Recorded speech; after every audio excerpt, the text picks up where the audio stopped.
चीर के बहा दूंगा लहू दुश्मन के सीने का, यही मजा है फौजी होकर जीने का। जय हिंद दोस्तों, भरत सर कोचिंग सेंटर में आप सभी का स्वागत है। सबसे पहले आप सभी भारतवासियों को 26 जनवरी यानी कि गणतंत्र दिवस का ढेर सारे शुभकामनाएं।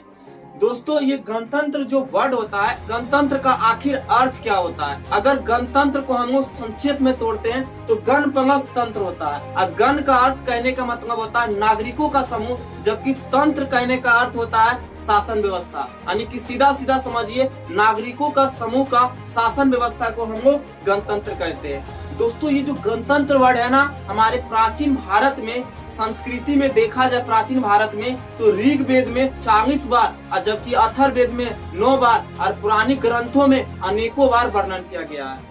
दोस्तों, 26 जनवरी को ही गणतंत्र दिवस क्यों मनाते हैं? तो दोस्तों, आपको बता दें कि आज के दिन यानी कि 26 जनवरी के दिन हमारे देश में संविधान लागू किया गया था, इसलिए 26 जनवरी को गणतंत्र दिवस मनाते हैं।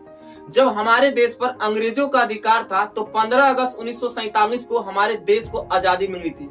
आजादी मिलने के बाद 2 वर्ष 11 महीना 18 दिन के बाद हमारे देश में, यानी कहने का अर्थ है कि 26 नवंबर 1949 को संविधान बनकर तैयार हुआ और हमारे देश में 26 जनवरी 1950 को संविधान लागू किया गया था। इसलिए हम लोग 26 जनवरी को ही गणतंत्र दिवस मनाते आ रहे हैं और आज भी हम लोग गणतंत्र दिवस 26 जनवरी को ही मनाते हैं।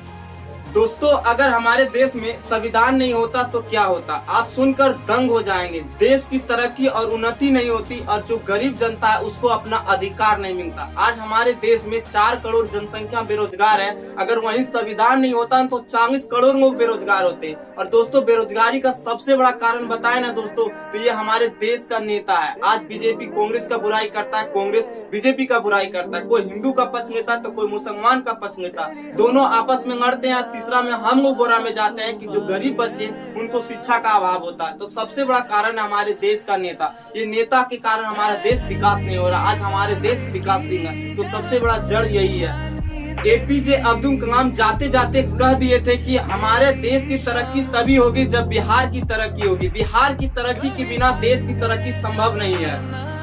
बेरोजगारी का और भी कारण है, जैसे कि जनसंख्या वृद्धि, शिक्षा की कमी, उद्योग धंधों का उचित रूप से विकसित नहीं होना, ये सब भी कारण है। दोस्तों, सच बताए ना तो हमारा दिल को न छूता है जब हम अपने देश के बारे में सोचते हैं कि देश की तरक्की कैसे हो सकती है जब तक हमारे देश में जिस तरह अंग्रेजों ने गुलाम किया था ना, और उसी तरह आज हमारे देश में नेताओं का गुलाम है। नेता हम लोग पे अधिकार और शोषण कर रहा है, जिसके कारण हम लोग तरक्की नहीं कर रहे हैं। दोस्तों, अगर सच में ये वीडियो आप लोगों को अच्छा लगा होगा तो शेयर एंड लाइक सब्सक्राइब जरूर कीजिएगा। ये वीडियो को चारों तरफ धड़ाधड़ फैला दीजिए, जिससे कि जनता को पता चले कि क्या कारण है सबसे बड़ा बेरोजगारी का। जय हिंद, टेक केयर, बाय। जय हिंद।